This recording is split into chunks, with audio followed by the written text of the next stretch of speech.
Dans cette vidéo filmée par une caméra de surveillance, l'on voit un groupe de malfrats armés en action dans un supermarché à Koto, dans l'arrondissement de Douala 5e.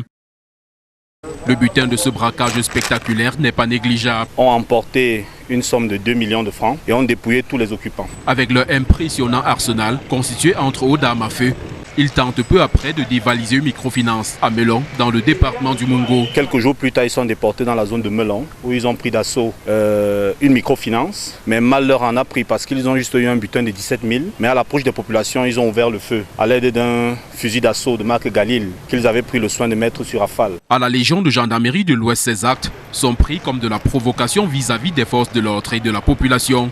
Informé de la présence de ces présumés braqueurs dans sa zone de compétence, le commandant de la Légion active immédiatement ses unités en charge de la lutte contre la grande criminalité. Une opération a été menée sous renseignement dans les villes de Bouda, Fumbo, Kekem et puis Sudouala. La Légion littorale nous a apporté un soutien aussi bien matériel, en matériel qu'en personnel. Ça nous a permis de mettre la main sur plusieurs autres complices dans Douala. Au bout de cette opération, une importante moisson. Le bilan fait état de 7 armes saisies, à l'instar d'un fusil d'assaut Galil, de 3 pistolets automatiques et de 2 armes de chasse. De même, les membres du gang ont été interpellés.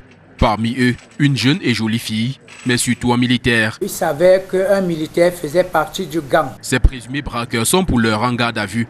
Ils seront présentés dans les prochains jours à Printemps devant le commissaire du gouvernement pour répondre des chefs d'accusation qui pèsent contre eux.